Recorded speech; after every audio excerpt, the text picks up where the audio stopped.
Yabancı ajanslar geçti bunu.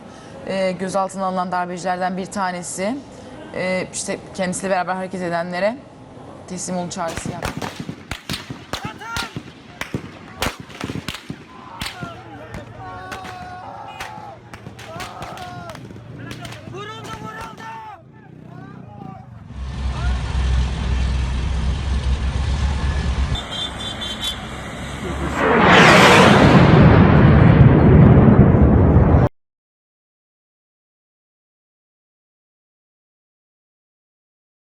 Tatbikat değil mi bu? Tatbikat değil. Herkes evine gitsin. Tatbikat değil. Ve idamesi için her türlü tedbir alınmış ve uygulanmaktadır.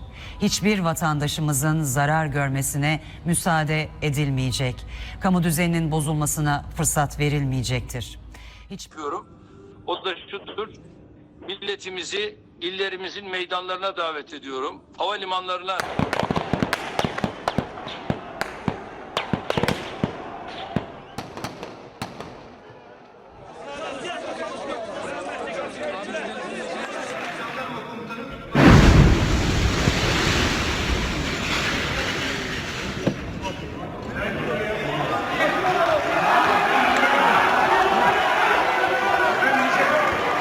Doğan Medya Center'a işte böyle girdiler. Ellerinde silahlarla girdiler. Yapılan hareket bir ihanet hareketidir. Bir ayaklanma hareketidir.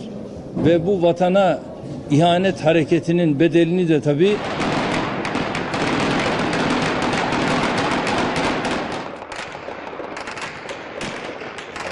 bir operasyon söz konusu olabilir.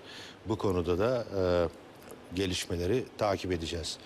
Ankara'da konuğumuz var. Sevgili vatandaşlarım, aziz milletim.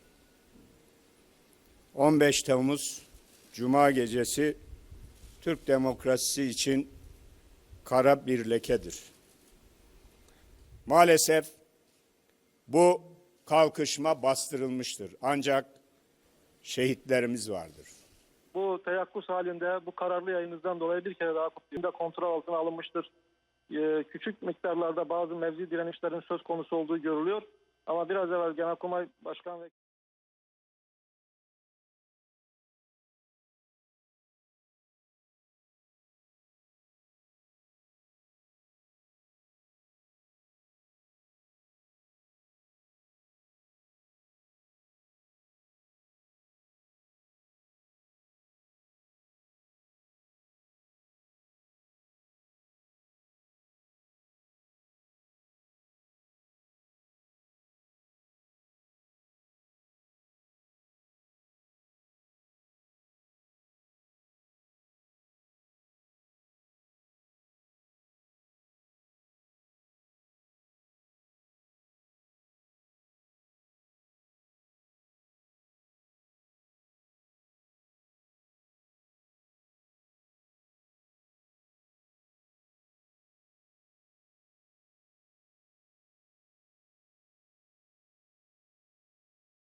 just as tanks and fighter jets killed and maimed Turkish civilians and tried to overthrow Turkish President Recep Tayyip Erdogan's elected government, some voices on the mainstream Western media cheered them on and sought to legitimize these actions in the name of democracy and liberalism. A commentator on America's Fox News said, "In the last few years under the reign, and I mean the reign of Erdogan, it has become a fundamentalist nation run by a crypto-Muslim Brotherhood type of elite, and now the military has said enough is enough. We're taking our country back." In another instance, a presenter on NBC News remarked, "President Obama may well face a tough choice, side with the military in a coup, or with Erdogan, who's been elected but has been increasingly repressive and autocratic." Once the coup attempt failed, the government went after the network it held responsible for the deaths of more than 250 people and injuries of more than 2,000 others. A PBS News presenter in the US said, "Elements of the military tried and failed to overthrow the government, Since then, the government has mounted a widespread purge in the name of security. Critics of the regime claim this has led to a fierce campaign to silence criticism across all aspects of society. But this Western media framing isn't limited to the July 15 events alone. Many Western journalists and commentators frequently talk about media censorship and restrictions in countries across the global south. They even question and oppose hosting of international events, such as the NATO summit or G20, in those countries. But an analysis of their reporting and social media reveals they're astonishingly silent when it comes to far worse crimes committed by countries they support. A case in point, Israel has killed nearly 200 journalists and more than 70,000 civilians in Gaza. Yet there's been little outrage or calls for boycotts from many of the journalists and outlets that otherwise scrutinize the global south. Their silence over growing attacks on Muslims in the West is also revealing, as is their lack of outrage when Western democracies suppress peaceful protests against the Gaza genocide. Even children and the elderly are in the crosshairs. There's also the issue of free speech. Why? Say the river sentence, please.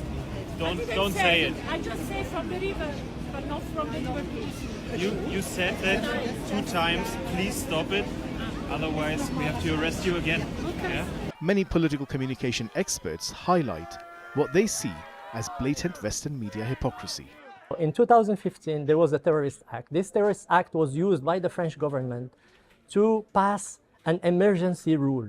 This emergency rule basically put a standby on the rule of law and put all the executive powers in the hands of the police and the intelligence agencies. And this was completely against human rights and civil liberties. Same thing for the establishment of a new intelligence law that was passed in 2015 as well. Now, these were clear transgressions against the human rights and the civil liberties, but the Western media didn't care about this. You can find some small mentions here and there, but the reality, there was no outcry. Now come to Turkish case, the moment there is some emergency powers given to the state in order to purge a real threat that was existing, that was omnipresent, and that was that has infiltrated the arcades of the power. Now the Western media is coming to give the lessons, and that human rights should be maintained, and that civil liberties should be at the forefront of the agenda. Turkish President Recep Tayyip Erdogan has repeatedly lashed out at these Western double standards, famously declaring that a fairer world is possible. But to build that new, just international order, the fight cannot just be fought in the corridors of political and economic power.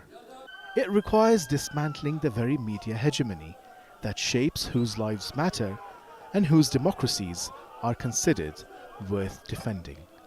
Hassan Abdullah, TRT World, Ankara.